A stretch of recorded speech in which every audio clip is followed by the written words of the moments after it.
সফর ডারউইনে সেই টেস্ট 9 উইকেটে অস্ট্রেলিয়ার মাটিতে অস্ট্রেলিয়াকে 3.5 দিনে পরাজিত করা, 200 করতে না দেয়া, বাংলাদেশের 1 উইকেট হারিয়ে তাদের দেয়া লক্ষ্য তাড়া করা, কি অসাধারণ কেটেছে। এবং সেই সাথে অর্জনের পাল্লা, যেই জায়গাটা আসলে সবচেয়ে বড়, মানে আপনাকে স্বীকৃতির জায়গায় দেবে, টেস্ট র্যাঙ্কিংয়ে এই মুহূর্তে বাংলাদেশের অবস্থান নাম্বার 6 টিম।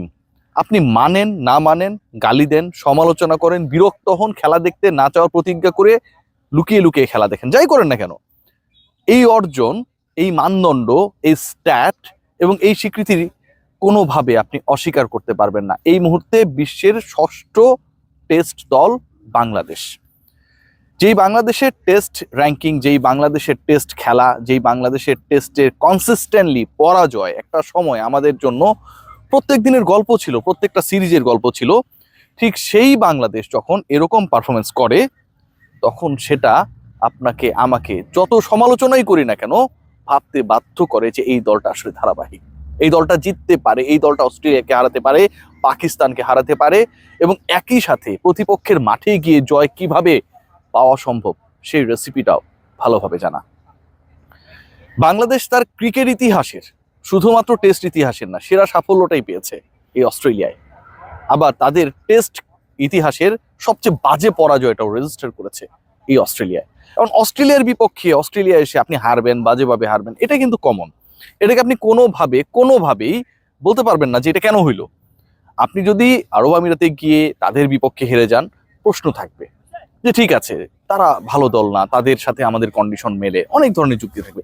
কিন্তু আপনি অস্ট্রেলিয়ায় গিয়ে অস্ট্রেলিয়ার বিপক্ষে বাজেভাবে হারবেন, এটা এক্সপেক্টেড। হয়তো বাংলাদেশ একটু বেশি বাজেভাবে হেরেছে, কিন্তু ওই জয়টাকে অস্বীকার করা যাবে না, র্যাঙ্কিং এর উত্থান অস্বীকার করা যাবে না, হাসান মাহমুদের 6 উইকেট অস্বীকার করতে পারবেন না, বাংলাদেশের পেসারদের মধ্যে, বাংলাদেশের সব ধরনের বোলারদের মধ্যে এক ইনিংসে best bowling figure Shariful Islam 7 wicket যেভাবে নিয়েছেন অস্ট্রেলিয়ার মাটিতে, অস্ট্রেলিয়ার 7 জন ব্যাটারকে এক ইনিংসে আউট করে, সেটাকে আপনি অস্বীকার করতে পারবেন না। তানজিদ হাসান তামিমের শতককে অস্বীকার করতে পারবেন না, নাজমুল হোসেন শান্তর 84কে অস্বীকার করতে পারবেন না। এই যে এতগুলো অর্জন, এবং সেই অর্জনগুলো কিন্তু 2 টেস্ট জুড়ে। বাংলাদেশ 64তে যখন অল আউট হয়ে গেল, ঠিক সেই বাংলাদেশি সেই দলটাই অস্ট্রেলিয়াকে 210-এর মধ্যে বেঁধে দিয়েছে। তার মানে কি, যে বাংলাদেশ আলটিমেটলি চেষ্টা করেছে, বোলিং ডিপার্টমেন্ট চেষ্টা করেছে, র্যাঙ্কিং এর উন্নতি উত্থান এই দলটাকে আরো রেসপন্সিবল করবে। তবে সেই রেসপন্সিবিলিটি কতটুকু বাংলাদেশের ক্রিকেটাররা, বাংলাদেশের অভিজ্ঞ ক্রিকেটাররা তাদের দায়িত্বে, তাদের কাঁধে নিয়ে পারফর্ম করতে পারবে, সেটা নিয়ে যথেষ্ট প্রশ্ন রয়েছে। খেয়াল করে দেখবেন, মিচেল স্টার্কের বলে যখন তাইজুল ইসলাম বোল্ড হয়ে গেলেন, আউট হয়ে গেলেন, মুশফিকের কি দরকার ছিল তাকে ওই প্রান্তে ব্যাটিং করার জন্য অ্যালাউ করা, এই যে সিঙ্গেলস নিতে অ্যালাউ করা, পরবর্তী সময়ে আপনার টেল এন্ডার এক্সপোজড হয়ে যাওয়া। আপনি যখন হাসানদের সাথে, তাইজুলদের সাথে, মিরাজদের সাথে ব্যাট করছিলেন, তাসকিনদের সাথে ব্যাট করছিলেন, as a senior batter, campaigner of the team, বাংলাদেশের ইতিহাসের সবচেয়ে টেস্ট ক্রিকেটের হাইয়েস্ট রানের অধিকারী, যখন তাদেরকে এরকম একটা সিচুয়েশনে আপনার ভয় রয়েছে, আপনার আশঙ্কা রয়েছে দলের ইনিংস পরাজয় রেজিস্টার করার, এরকম একটা সিচুয়েশনে অ্যালাউ করে যে আমি ব্যাট করছি না, তোমরা উপান্তে সামলাও, এটা কি কোনোভাবে এক্সপেক্টেবল? কোনোভাবেই না। খেয়াল করে দেখবেন, লিটন কুমার দাস, বাংলাদেশের যে কয়েকটা বড় বড় টেস্ট উইন আমরা গত কিছুদিনে রেজিস্টার করেছি, মানে এই উইনগুলোই তো আলটিমেটলি বাংলাদেশকে ওই টপ 6-এ নিয়ে এসেছে। লিটন কুমার দাসের একটা বিগ রোল ছিল বাংলাদেশের 26 রানে 6 উইকেট যাওয়ার পরে পাকিস্তানের রাওয়ালপিন্ডিতে। What a performance by Liton Kumar Das, what a partnership Liton and Mehedi Hasan Miraz. সেই লিটন কুমার দাস অস্ট্রেলিয়ায় এসে অ্যাটলিস্ট রানের খাতা তো খুলবেন, সেটাও করতে পারলেন না। টানা 3 ইনিংসে ব্যর্থ, 3 ইনিংসে 3টা 0। লিটনের নাম, লিটনের যোগ্যতা, লিটনের রেসপন্সিবিলিটি, লিটনের সাম্প্রতিক পারফরমেন্স, লিটনের প্রতি আপনার আমার এক্সপেকটেশনস কোনো কিছুর অনুবাদ করে না। বাংলাদেশ ঠিক তখন হেরে যায় যখন মুশফিকরা টেল এন্ডারদের এক্সপোজ করে।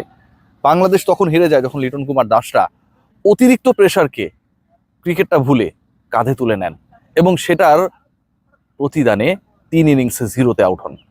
এখন লিটন কুমার দাস 3 ইনিংসে 0-তে আউট হয়েছে, বা লিটন কুমার দাস 3 ইনিংসে 0-তে আউট হওয়ার মতোই ব্যাটার, ঘটনাটা যদি এমন হতো যে তিনি এরকমই থাকে না, আমরা নাইম শেখকে নিয়ে একটা সময় অনেক সমালোচনা করতাম যখন ন্যাশনাল টিমে খেলতে, কোন শট কোন দিক খেলে, মানে এটা আগামাথা বোঝা যায় না, ক্যামেরা পর্যন্ত যারা ক্যামেরা অপারেটর বা যারা খেলা দেখায় তারা পর্যন্ত, ব্রডকাস্টার পর্যন্ত কনফিউজ হয়ে যেত। লিটন কুমার দাস তো সেরকম না। এই যে 3টা জিরো, এই 3টা জিরো বাংলাদেশকে ভুগিয়েছে। সেকেন্ড ইনিংসের ব্যাক টু ব্যাক জিরো বাংলাদেশকে সবচেয়ে বেশি ভুগিয়েছে। লিটন যদি একটা 50 পেতেন, বাংলাদেশের চেহারাটা অন্যরকম হয়ে যেতে পারতো। মুশফিকুর রহিম যদি আরেকটু দায়িত্ববান হতেন, আজকের দিন পর্যন্ত বাংলাদেশ টিকতো। হারা নিয়ে কোনো প্রশ্ন নেই, কিন্তু হারার ধরনটা যদি খেয়াল করে দেখেন, সেটা নিয়ে প্রশ্ন তোলা বা প্রশ্ন ওঠা আবশ্যক। নাজমুল হোসেন শান্ত স্বীকার করেছেন প্রেস মিটে, the way he should play he could not.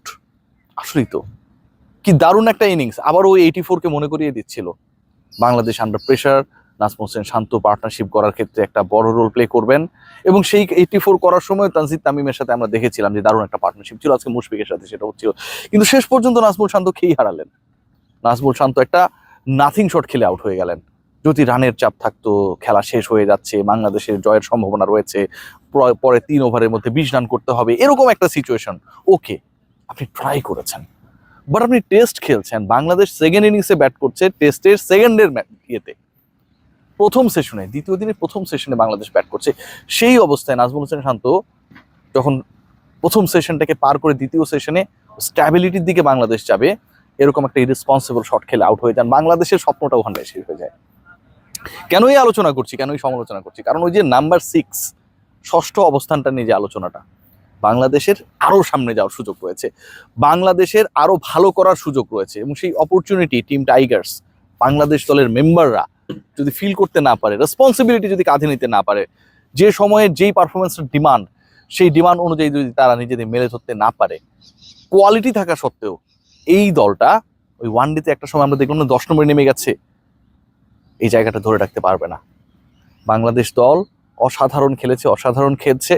আজকের টেস্ট পরাজয়টা টু মি আমার কাছে মনে হয় যে একটা শিক্ষা, যে এই যে শিক্ষাটা, যে আপনি 9 উইকেটে হারানোর পর 1.5 দিনে হেরে গেলেন, এই যে লজ্জা, এই যে হতাশা, এটা থেকে যেন মুশফিকরা শেখে যে না, মুশফিকের দায়িত্ব হচ্ছে যখন ব্যাট করবে তার দায়িত্ব সেটা, ট্যালেন্টকে এক্সপোজ করার না। শান্তর দায়িত্ব যখন উইকেট আগে চলে গেছে, তিনি ভালোভাবে বিল্ড আপ করা শুরু করেছেন, জুটি দাঁড়াচ্ছে, সেটাকে নষ্ট করে দেয়া না। লিটন কুমার দাসের দায়িত্ব তার প্রিভিয়াস জিরো নিয়ে ভাবা না, আগের 2 ইনিংসে জিরো করেছে, এটাতেও করতে পারি, টেনশনে থাকা। No man, it's a new day, new game, you are a new player. So এই জায়গাগুলো নিয়ে বাংলাদেশি ক্রিকেটাররা যখন প্রপারলি ভাবতে পারবে, ওই হাসান মাহমুদ, মেহেদী হাসান মিরাজ কিংবা শরীফুল ইসলামদের যে পারফরমেন্স, যেটার মাধ্যমে আসলে বাংলাদেশ উঠছে, বাংলাদেশ নিজেদের অস্ট্রেলিয়ার মাটিতে অস্ট্রেলিয়াকে হারিয়ে নতুন করে চেনাচ্ছে, নিজেদের ক্রিকেট ইতিহাস নতুন করে লিখছে, এই রেসপন্সিবিলিটির জায়গাগুলোতে বাংলাদেশের ব্যাটিং ডিপার্টমেন্টে যারা ভরসার নাম, তারা যখন ঠিকঠাক হবে না, তখন বাংলাদেশের র্যাঙ্কিং, তৃপ্তি, পরাজয়ের পরও আত্মগ্লানির জায়গাটা আর থাকবে না। সবাই ভালো থাকবেন।